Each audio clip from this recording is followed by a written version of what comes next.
on that cross, accused in absence of wrong, but sin washed away in your blood. Too much to make sense of it all. I know that your love breaks my fall. The scandal of grace, you died in my place. My soul will live. Oh, to be like you, I give all I have just to know Jesus, there's no one besides. Forever the hope in my heart.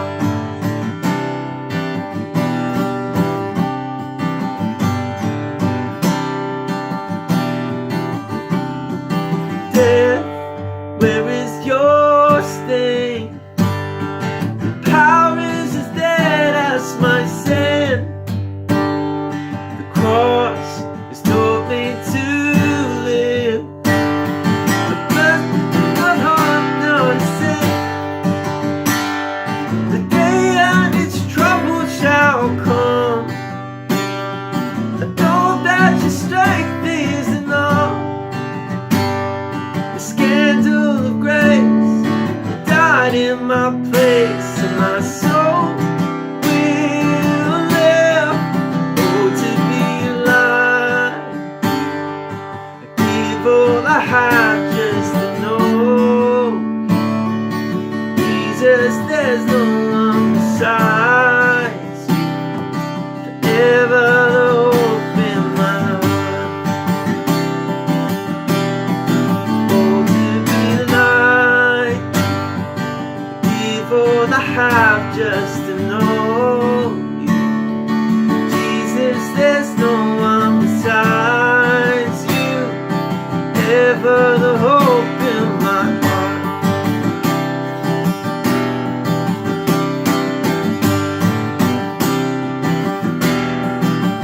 Oh, it's all because of you, Jesus. It's all because of you, Jesus. It's all because of your love that my soul will live. It's all because of you, Jesus. It's all because of you, Jesus. It's all because of your love that my soul will live. Oh, to be like you, give all I have just to know you. Jesus, there's no one besides you. Forever the hope in my heart.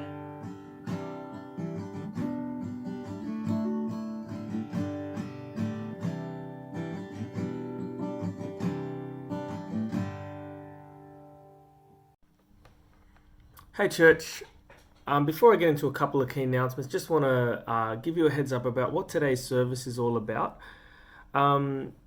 For a year and a bit now, our church has been involved in this process called building a discipleship culture on a scholarship basis. There's been a small group of us being coached and by a group of guys who have a really good handle on how churches can move towards a thriving culture that sees new disciples of Jesus and sees disciples that go on to make disciples of Jesus.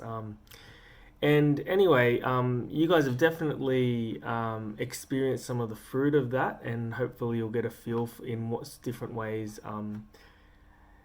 in this service. It's been a lot of fruit in my life as well, just personally. These guys are at the moment coaching over 70 churches in this process, and that number is growing daily. Their investment into the churches they coach is actually thousands and thousands of dollars, of which we don't pay a cent. It's backed by Christian philanthropists and the generosity of others who believe in what these guys are doing. And so you're just going to learn a bit more. If what I'm saying is confusing to you, you're going to learn a bit more about it today. You're going to hear from uh, the guy, Tim, who's been coaching us. He's going to bring the message. You're also going to hear from those who've been involved in the process. And you actually will recognize just some of the ways in which this process has been, I guess, blessing us as a church and just helping us form in a particular direction that's helpful for us in our call to make disciples.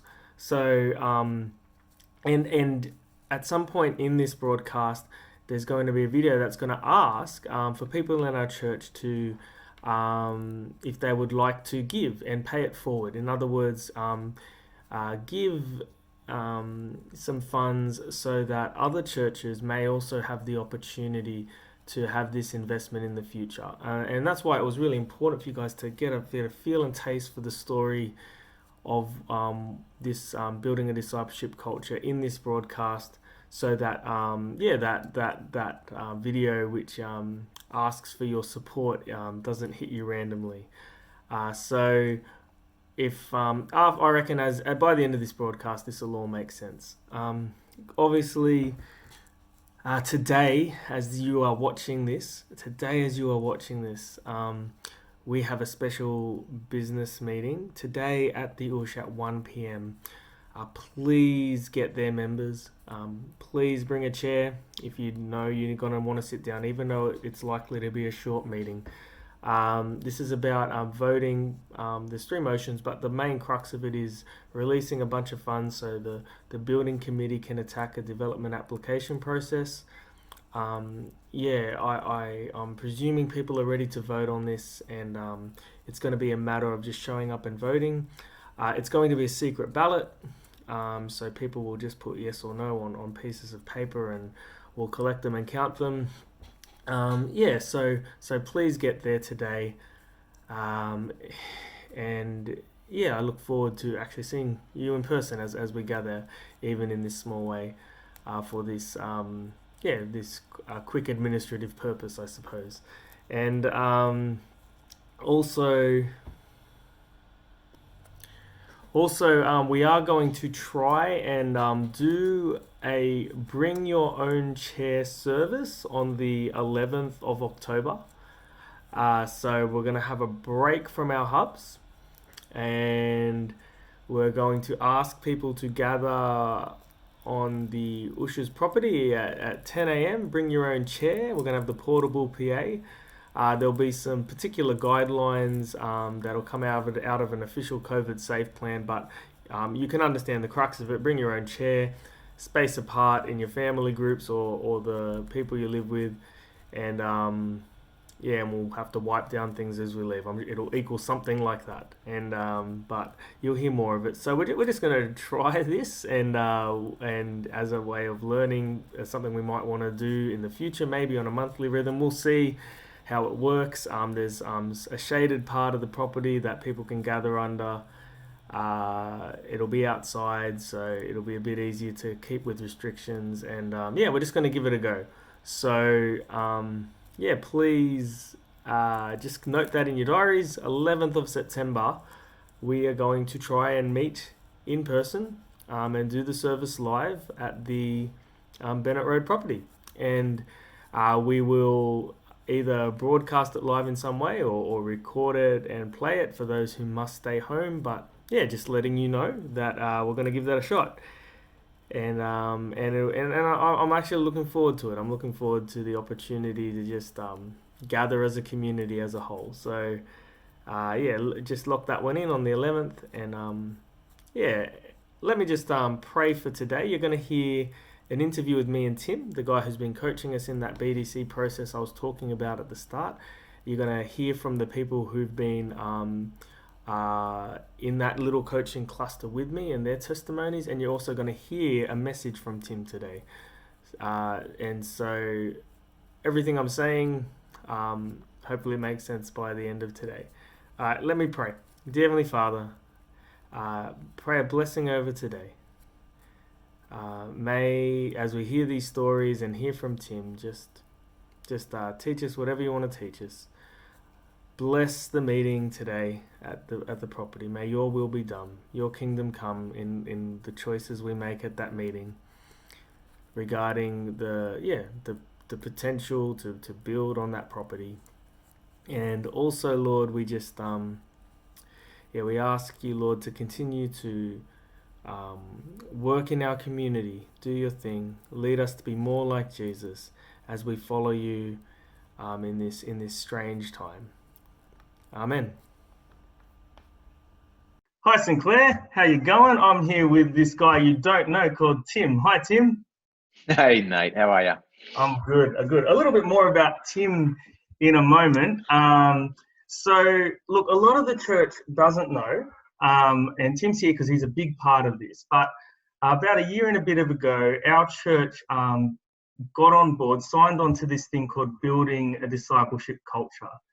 And part of what's that involved in this lovely man Tim helping us a lot in that. And so, look, what the nuts and the bolts of it before we work backwards to where this came from and what it's about is that these are a group of people who believe that God has led them into some really effective ways to make disciples in the modern context of Australia, and that they've seen fruit in their own lives, in their own church.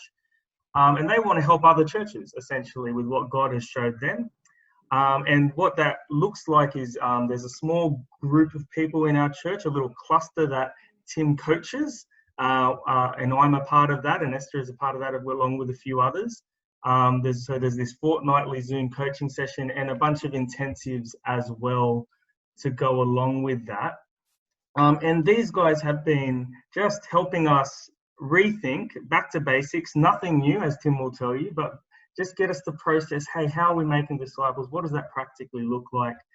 And you guys have felt the effects of this as you've seen the personal journey, even of myself. You guys know, in my own personal life, I've had bigger missional impact than I've had in a long time, than I've actually had ever. I feel so much more equipped to engage pre-Christian people in my world. And it's also had an impact on those in the group, and you'll hear a bit about that in a moment. And also some of the language you've heard me include in the church culture, and that's become more common, the whole idea of finding people of peace, really spruiking that idea of reading the Bible with someone in a more slow, deliberate way. This is all coming out of this process that we've been involved with Tim. And so there has been real impact in my life and in the life of the church. But I suppose story is important, Tim. And so where did this come from? This thing that you're doing with us, that you do for free, and that's the other thing I want to point out, that it's an investment in us that hasn't cost us a cent, but is worth thousands of dollars of backing from philanthropists out there. What is this about? Where did this come from? Can you give us a picture? Yeah, absolutely. Yeah. Hey Nate. Hey Sinclair. We've been on quite the journey for the best part of the last decade down here. Because I'm from Crossway Baptist Church down in eastern Melbourne, and we had quite the leaders meeting about 10 years ago, and basically we realised that we were doing a lot of program stuff, lots of good stuff, but when it came to actually making disciples, we didn't have clarity around it. We certainly weren't having impact as far as seeing people disciple towards faith or on that journey towards Christ in really significant ways, irregular ways. And so we really have been on a journey of where we've really learnt to look back at the way Jesus made disciples, and what does that look like? What does that look like in Melbourne, in and around in community clubs, in sporting clubs, in schools, in universities? What does that look like to actually make disciples who, like Jesus did? And we feel like we've made some significant learns, none of which is rocket science, and all of which has come out, I think, of the life and practice of Jesus. But we feel like we've had enough progress that we felt the challenge to, can we actually invest in other churches around Australia? Because Australia feels like a really barren wasteland sometimes when it comes to sharing our faith or stewarding the gospel. Lots of people feel disqualified or not feeling quite what they know, knowing what to do. And so we feel like we've made some progress. So we feel the challenge, but also the opportunity to invest in churches that are saying, yeah, we'd love to partner with you. And so that's really where we've connected with you and Esther and the guys, in just partnering together. And what does it mean to make disciples in Sydney in 2020? But yeah, it's come out of a lot of learnings, a lot of mistakes, but also a lot of learning straight out of the life of Jesus. Mm. Oh, and then just in terms of just to give you guys a picture of this process. So how many churches are currently being coached in this process? About 75 churches at the moment are being coached in the process. And what are some on the spot in terms of some proof of concept, some encouragement that this is the direction God has wanted you to go in this investing? Can you just share a couple of stories of some fruit you've seen out there?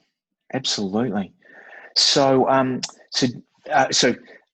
someone who's the business manager of a church actually over in Perth, totally felt like she was like, what do I do about sharing my faith? I want to do it. I can't do it. I've tried a few times and no one's interested. And so we have been on a journey together. She's part of a team of a church in Perth. And I tell you, she learning principles like who's the person of peace, where's God already at work, don't look to just pounce and get someone to make a decision necessarily straight away. Like, what does it mean to disciple them towards faith?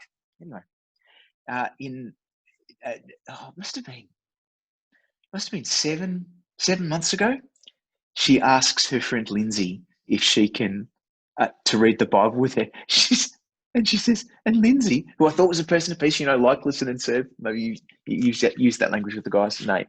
She goes, and I said, so I asked her, and she said, you'll never believe what she said, Tim. I said, what'd she say? She goes, she said yes. Anyway, then comes lockdown, and the ups and downs of lockdown, like in Perth has gone up and down. So she says every 2 weeks, she reads the Bible with Lindsay, and they're working their way through the Gospel of Mark, and they've done it over Zoom, they've done it walking down a path, and they've done it over coffee, depending on what the restrictions are of any time. But I'm watching, when someone tells a story and their eyes are dancing, she tells this story like her eyes are dancing, and she can almost barely believe that she's talking about sharing her faith. She's talking about discipling someone who doesn't know Jesus towards faith, and her eyes she goes, I never thought I'd be able to do it. And so that's one story there. Or I think of a church out in that's about 4 hours outside Brisbane, that Baptist church. And one of the guys there is again just this idea of like our country town like just feels like there's no progress at all. And again, looked for a person of peace, looked for very simple signs that God was at work with someone that they knew, and they asked them to read the Bible with them. And it's just people who just thought that it was all, amazing stories happening in the developing world or in the Bible, and just watching them actually have opportunity to participate in this way. And yeah, so that's a couple of stories just off the top of my head. That's brilliant. Thanks for sharing. Well, probably the what the church would want to hear is a bit more from the people that have been involved in the process of coaching with you and me. So we'll cut to a video just hearing their testimony in a sec. Tim's actually our guest speaker today in a pre-recorded sense, in a message he's already given, but he will be there and you will look at him. Tim, what are you going to be talking to us about? I'm going to be just talking about the idea that everybody has a role in participating in this journey, that it doesn't take a particular kind of person, a particular kind of temperament. It's not just for the gifted extroverts who can, talk the hind leg off a chair. It's not just, who are awesome, by the way, but it's not just for them. Everybody gets to find their role. So how do we find our voice? How do we find our place in this journey of discipleship? So for everyone. We look forward to that. Well, can I just pray for you for that message you've already given us, and also just pray for you and your family, because guys, Tim is in the Shadowlands. Tim is in Melbourne. Tim is in that dark place where Simba is not to tread. You must never go there. you know, and so him and his family are trudging on. Tim's part of a big church that are unlikely to be able to meet for the next 200 years. Yes, exactly right. He's working out some tough stuff. So we're just going to pray for you and your context and for your Thanks, message. bro. Is that all right? Thanks. Yeah, it'd be awesome. Dear Lord, I just thank you for the little bit Tim's been able to share about what him and the other guys in BDC have been investing in our church, building a discipleship culture. We thank you that you are always at work, and we know in this process you've been at work. Thank you for their investment in us. I just pray a blessing over his family as they negotiate this strange COVID-19 world, a blessing over their church, a blessing over the church in Melbourne. Just help them stay close to you, lean into you at all times, and just encourage them at this time. We just thank you as he shares from your word this morning. We just pray, Lord, that you would just give us ears to hear, hearts that are open to absorb whatever truth you want us to absorb, and just help us have real handles on what it would look like for us to live that out today. And we just thank you for his investment in us this morning as well. Amen. Okay, St. Clair, this is just another little video on the back of that conversation of Tim and I to give you guys a picture of what it looks like for Tim to be with us on a fortnightly basis.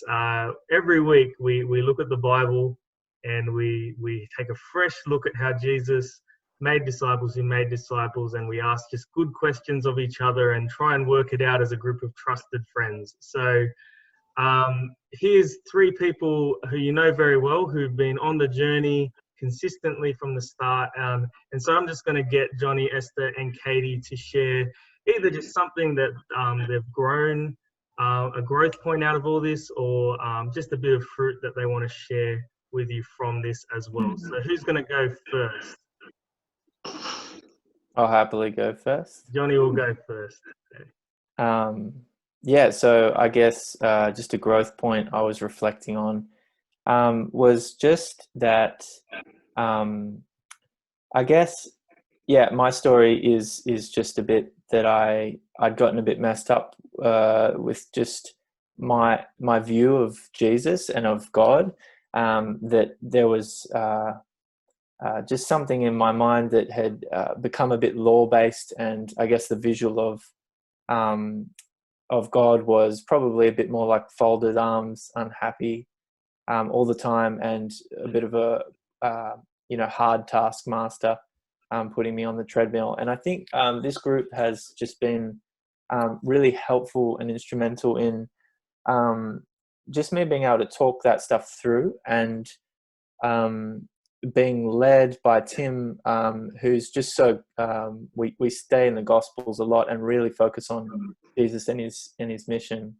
And I think that just week in, week out, or fortnightly was just really helpful for me I feel like I began the walk again with Jesus as one of his disciples on that journey. Like the way that we focus on Jesus and his disciples and his comings and goings, just there's something very real about it. And maybe nothing crazy new, but just so new in reversing some of the wrongness that I didn't realize I had about Jesus, and just the encouragement of feeling like I'm really walking with him. Because I think often we do things on our own and we get caught up. I certainly got caught up trying to do things on my own and failing then of being able to go and share the message with anyone on my own.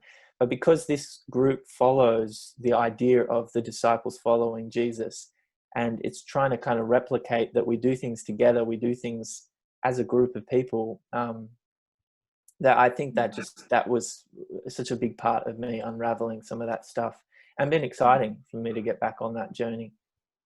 Awesome. Thanks, Johnny. Esther or Katie, who's up? Yeah, I think for me it's been a process of, I guess, a heart prayer where it started, of just simply just wanting to attune myself with the Spirit more, and you know, throughout each and every day, just be really attuned to where he has me and where he's already working and where I can just jump on board with things. So it's really affirmed that prayer for me, just week in, week out, talking about, which we have talked about as a church. And I'm sure some of you might remember that People of Peace has been something that's really resonated with me, just in recognizing that God's already at work somewhere for you specifically to engage with someone in your life that serves you and loves you and listens to you. That's been really, you know, it just keeps coming back, of that prayer of attuning where God already is, and attuning to listening to the Spirit and not just going rogue, you know, on your own evangelism on the streets. I can sort of be driven by my passion sometimes, just be like, yeah, let's do this, and it really isn't where God is. And so just that quiet attuning to the Spirit is a discipline, and it's really been encouraging to journey with that with others in this group, and be kept accountable as well, because without accountability, I think I would be that rogue evangelizer doing not good things where God is not really there. But yeah, so it's been really really cool and really encouraging. Thanks, Katie. Brilliant. Esther. Sure. Well, I think, as some of you know, like, I've been on a bit of a journey in the last few years where God's been teaching me that his way is easier than I thought it was, or the way I go about things. But this journey with Tim and I guess Crossways really shown me, given me some practical handles, I think, on what that actually means day to day. Because so the stuff God's been teaching me, that whole, like, you know, with me the burden is light and I do take that yoke from you and all of that. And so I was starting to kind of get that. But as I journeyed with these guys, God's been shifting my thinking about things. So, you know, like it's already been mentioned, but the whole idea of people of peace, it's been such a freeing concept, because to me it's like, you're not focused on all these opportunities. You're just looking for these people of peace to invest into, and that's actually a really freeing thing. I've also just really simple principles, like, you know, I'd often be like, you know, what does God want from me? What does God want? What does God want? And I felt like I always ask that and feel confused and cluttered. But as we've gone on this journey, just two really simple questions that Tim often asks, and now it's like ingrained in my head, and I ask it often, like, what is God saying, and what am I going to do about it? And when I ask it that way, it's simple, and that's just kind of, I guess, changed the way I do things, because it's like this really practical step of obedience. There's two questions I ask myself in a situation, and it's like, I think this is what God's saying, and so I just step into that. And it's not this big, God, what do you want from me? And I feel confused. Just in each moment, I've learned, just ask that simple question. And so there's a lot of things I could say, but you guys all know that I ramble, so I'll just stick to those two things personally. But I just wanted to talk about also, not just personally, but I've been seeing so much fruit for our church through this journey. And I just, like you guys have heard Nate and others talk about this whole reading the Bible with someone and going on this discipleship journey from pre-faith into faith and all the rest of it. And it's just been incredible. Can I say, like, as a Christian, right? Like, when we hear of someone coming to faith, it makes our heart so joyful. And like, Johnny's reading the Bible with someone who's on this journey now. Nate's reading the Bible with 3 guys who are now on this journey. Kiara's reading the Bible with 2 people who are now on this journey. And it's like, we used to, like, I don't know. It just brings me so much joy, because I feel like people are taking risks, kingdom risks. And it doesn't even matter that some people have asked some people and they've said no, and that's actually okay, because there are people saying yes. And I think, like, I am not a gifted evangelist, but my heart has always been, I want people to know Jesus. And I think this journey has just made me realize, like, as Esther, with the giftings God's given me, I can do that through the relationships I have. And like, I'm not currently reading the Bible with someone, but it's given me so much hope that people want to know Jesus and they do want to go on this journey. So whether it's reading the Bible with them or doing things another way, it's just given me that realization. The media's wrong. People in Australia want to know Jesus. And I'm just thankful. Like, I'm really, really thankful because we're seeing something happen in our church. And yeah, I don't know. I'm really happy about it, I think. That's all. I'm going to stop there. I will, we've already heard from Tim and myself in this. I'll just ask Tim one little question to answer. Tim, as you do this, what's your prayer for these times that we have? What's the prayer of your heart as we do these times together? I think that my prayer is that we would learn how to disciple people like Jesus did. And that's not a pipe dream. That the way he did it, the way he trained his guys, I'm convinced he intended for them to be able to do, and therefore that you and I would be able to do that as well. And so my often prayer for St. Clair is that this community would just be people who really learn in like real life in the midst of parenting and family and work and commuting and everything going. COVID, oh my goodness. Well, I'm Victorian, but COVID is my prayer is that St. Clair would learn how to just make disciples like Jesus did, and steward the gospel, and people would find Jesus, and that just normal people like you and me would learn how to do that and see that. That's my prayer. Brilliant. Thanks, Tim. Thanks, guys. Hey everybody there at St. Clair Baptist Church. My name's Dale Stevenson. I'm the Senior Pastor of Crossway Baptist Church, and my honour to be with you today. Firstly, I'd like to say congratulations, because under the leadership of your pastor Nathan, your church has secured a 2-year full scholarship to be involved in building a discipling culture. Now, you may never ever have heard of building discipling culture. It's something that we're actually working together with your pastor and just a small guiding coalition that have been handpicked. We meet with them on a fortnightly basis. We look afresh at the words, the ways, and the works of Jesus.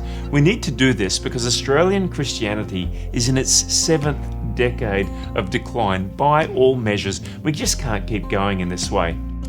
Now, about a decade ago here at Crossway, we said, how do we make a disciple of Jesus? We looked at global best practices and we started to align ourselves more to what we saw Jesus saying and doing. At that point, we saw the number of people who put their trust in Jesus jump to 10 times the national average. You might not know it, but in Australia, if 100 Christians show up and worship on a weekend, it takes a full year to see one person put their trust in Jesus for the first time. That's the national average. Now, we've jumped to 10 times that rate, and when it first happened, we thought, wow, we had a good year. But then it happened again and again. We're in our 9th or 10th year now, and God really put it on our hearts. You can't keep this to yourself. Hence, building a discipling culture was born. Now, part of the full scholarship for your church is an agreement that once a year, for the 2 years that you participate, that an opportunity to cast vision to your congregation would take place. So this is it for this year. We're giving Christians the opportunity to buy into the process, to actually effectively pay it forward so that other churches can be blessed as well. So if it's in your heart, if you're feeling generous even in these tough times, go to bdc.org.au/give. There's a place there where you can bless another church. We'd even empower your church to be able to nominate which church you're wanting to bless. Thank you for allowing me to share with you today. God bless you. May God prosper the work of your hands.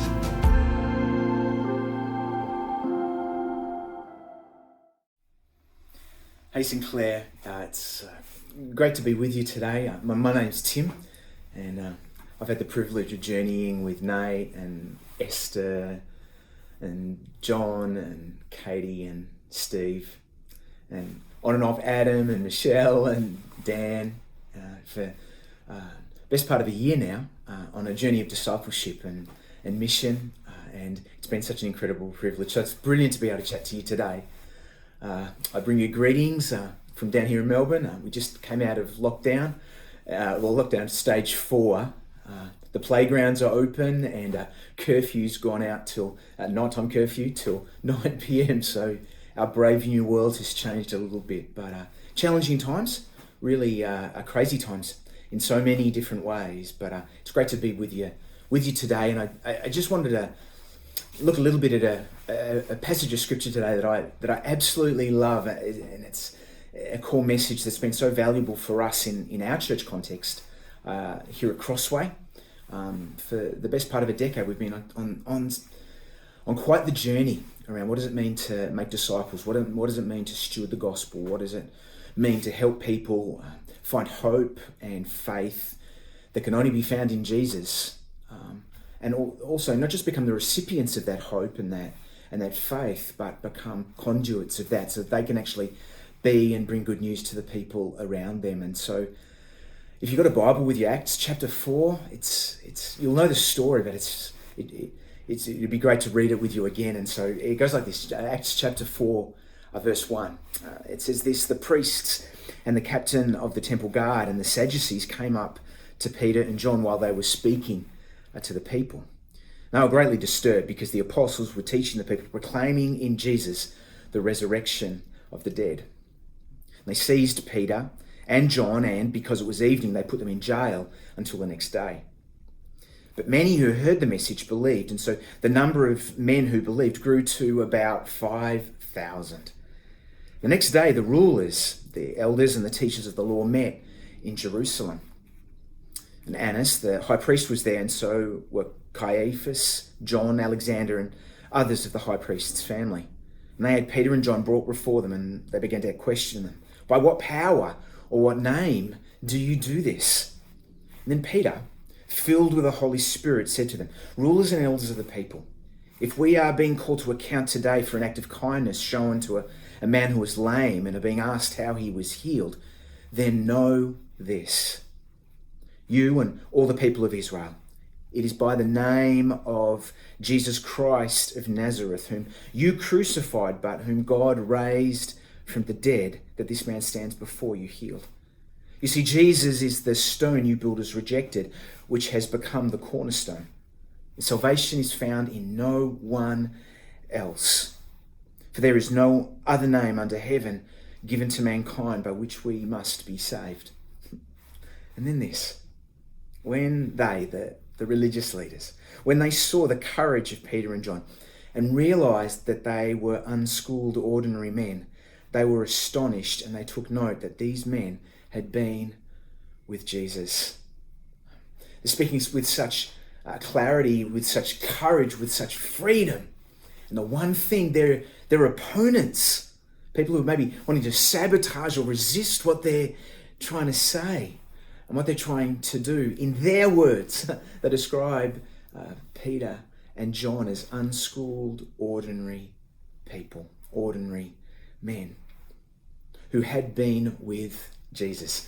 Extraordinary. It's a wonderful statement and so relevant. I hope for your journey. It's certainly been relevant for our journey, because for so long in us trying to be faithful to the gospel and for us being and bringing good news to people, sharing our faith, we tried so many different ways, but what ended up happening for so many years was really, it was the talented mavericks, it was the extroverts, it was the people who just ran to the edge and wanted to rage against the machine almost. They were the ones who we sort of sat back and were in awe of, and a lot of us were sort of intimidated by, but they were the ones that we left the mission of Jesus in their hands. And yet when I read the book of Acts, and as we've read this story today, it wasn't left, the mission and the work and the ministry of Jesus was never left to just a select few.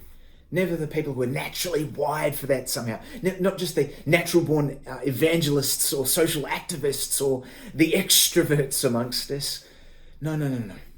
This passage and numbers like it make it very, very clear that when it came to stewarding the gospel, when it came to making disciples, the message of the New Testament is everybody gets to play.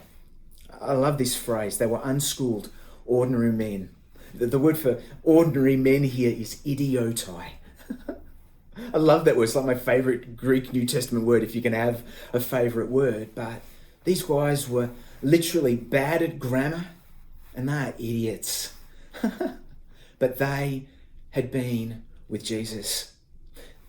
I mean, maybe they didn't have the credentials. They certainly didn't. They didn't have the qualifications. They didn't have the financial backing. They didn't have the social status. But what they did have was 3 years of training with Jesus. And not just a download or an information dump on them, but they had learned the words, the ways, and the works of Jesus.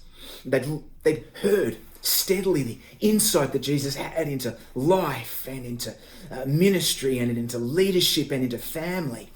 They'd heard his words, but also they'd learnt his ways. The way Jesus went about making disciples, he always intended for them to do and for you and me to be able to do. And so they had learned what it means to be predictably present with people. They'd learned what it means to ask questions, to give people maybe some language and some clarity about what they believe and think about life and faith, hope and belonging. It was the words, the ways, and they'd also learned, they'd seen Jesus do the works of Jesus, but they'd participated in those works themselves, those works of mercy and justice and power and forgiveness. And not all at once, but steadily over time. In the midst of failures and mistakes and, missed starts and false starts. But they'd learnt what it means to understand and live out the words and live out the ways and also experience for themselves, but pass on to others the works of Jesus. And now they might be unschooled and they might be ordinary. They might be idiotai. But here's the decisive factor. They had been with Jesus. And maybe it was their accent, maybe it was, the way they dressed, but no, the book of Acts it's far more than accent or dress style. Clearly, Jesus and the way he went about making disciples had rubbed off on them. Clearly, they'd been empowered by the Holy Spirit, but also they had been trained in how to steward the gospel. They'd been trained in what does it mean to help people find and hear God's voice for themselves. They were unschooled and ordinary men, but they were people who had been with Jesus. And really what's driving these words here, these insights here, is this single idea. Everybody gets to play. It's so important for us. And my hope is that you, as a church community, COVID challenges or not, whatever your personality, whatever your life circumstances are or aren't, that you're discovering that everybody gets to play. Because this is the message right at the heart of the good news of Jesus, that no one's excluded, that no one's disqualified from this, and that there is no one for whom it is too late. And yet, in my 30 or so years of following Jesus, what I've discovered is too many of us live as if we are excluded. Too many of us live as if we are disqualified from life, from ministry, from family, from parenting. And too many of us live as we get older and life gets more complicated. Too many of us live as if it is too late. And yet the good news of Jesus, the grace that is so much a part of that good news, is that no one's disqualified. You are not disqualified. You are not excluded from this. I don't know what you have or haven't done, what is going on in your life or isn't, but I do know that you are not excluded from this. And I know that it is not too late for you. That's part of the joy of this journey of discipleship that we've been on as a church community, but also just being on with Nate and Esther and the guys. this past year. What's been so exciting is us buying. What does it mean for us in our world, in Melbourne? We're in the Bible Belt of Melbourne, a big old Baptist church in the Bible Belt, but lockdown, stage 1, stage 2, stage 3, stage 4. What does it mean to be and bring good news, regardless of what all that stuff is going on, or even just in the midst of all that stuff going on? Or what does it mean in the west of Sydney? What does it mean in St Clair? To be and bring good news, and for all of us to be a part of that we understand that everybody gets to play.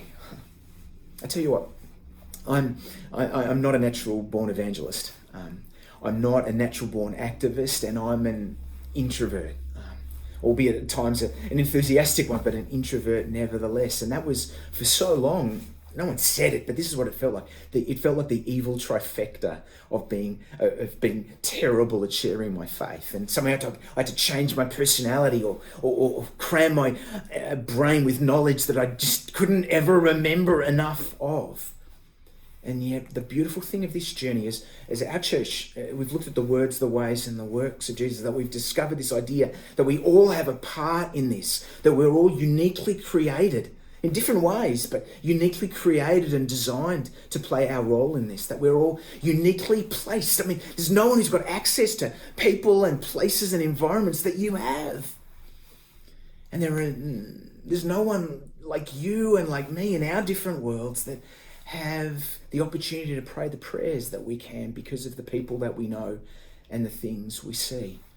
I love that everybody gets to play in this discipleship journey that Jesus started with his own disciples, but that generation after generation after generation has been handed down to the likes of you and to me.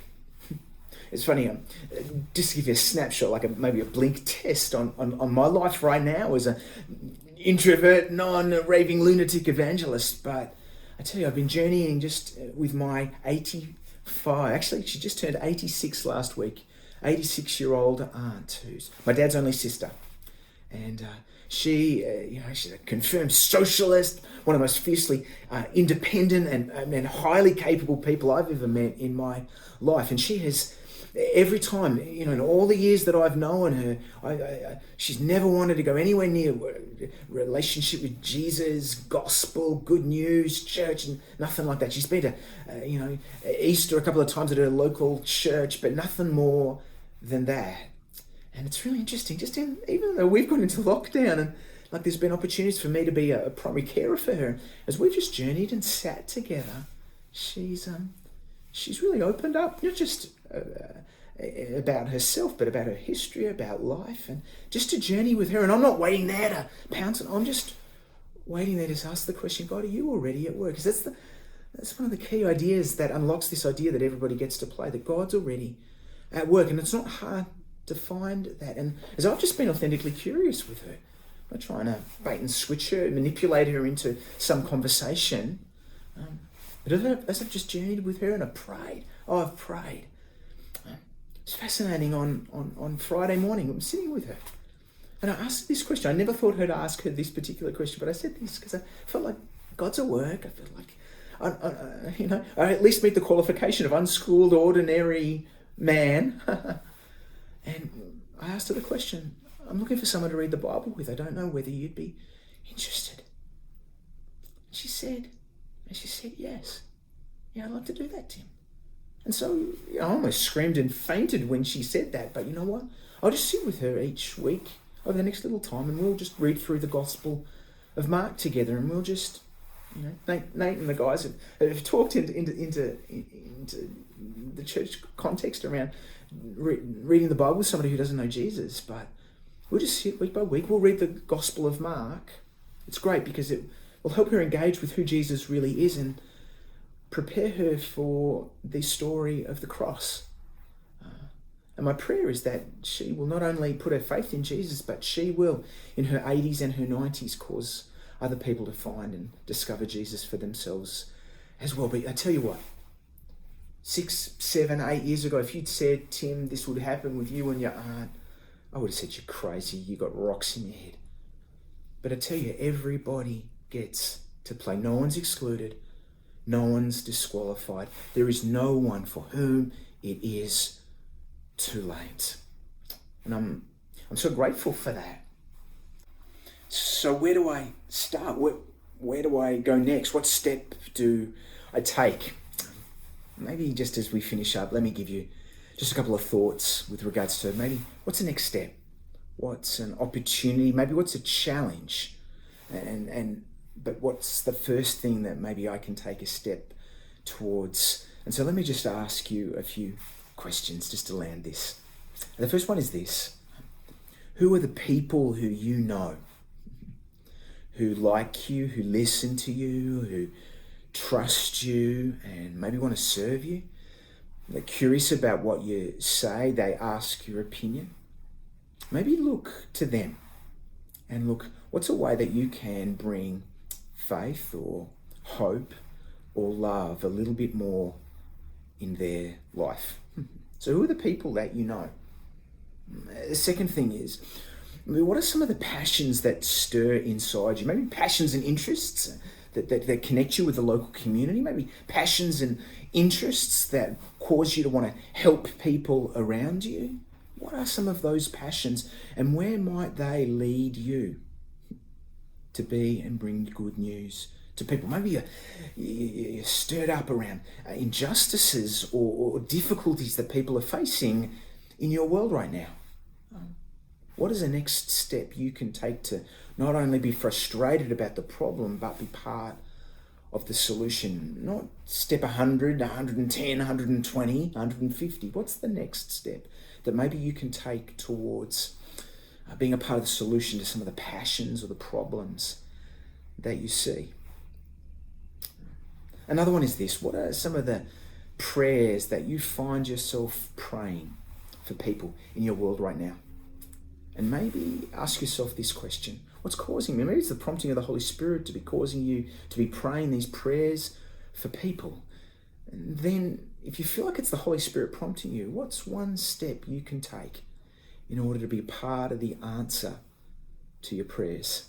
Remember when Jesus said, pray for the Lord of the harvest to send out workers in Matthew chapter 9. Matthew chapter 10, the disciples are part of the solution and the answer to those prayers. Maybe that's the case with you and with me. And then maybe one final thing. What are maybe some of the places, the environments, the communities that you have access to? Maybe you're uniquely placed to have access to some places that you find yourself invited into, that some places or communities or contexts where you feel like you've got favour with those people. They ask your opinion. They look to you for leadership. Maybe ask yourself the question, how in those contexts, those places, can I be a part of bringing hope and bringing life and bringing light into those environments? Again, what I've found in this journey is that being a part of this call to make disciples who make disciples, this call to be and bring good news to people, is that it always comes down to what is my next step. What's my next step of responding to the prompting of the Holy Spirit? What's the next step in me being obedient to what it says in the scriptures? What is the next step? And what I've discovered is this: it's always in the journey of obedience and in the process of obedience that clarity and courage come. Clarity and courage never come beforehand. And so my invitation to you, and Nate and Esther's and the guys, our invitation is to just join us and to continue to be a part of this journey of making disciples who make disciples, where everybody gets to play and where we realize that we're not excluded, we're not disqualified. It's not too late for any single one of us, and that all of us can take our next step. Thanks heaps, everyone. It's been great to be with you. I hope, my prayer is that God will bless you guys as you journey forward. And I just love your passion. I love your commitment to this great commission to make disciples who make disciples. And I pray for you guys regularly. there's not a week that goes by that I'm not spending extended time in prayer for you guys. And so God bless you. Such a privilege to be able to speak. So blessings to you.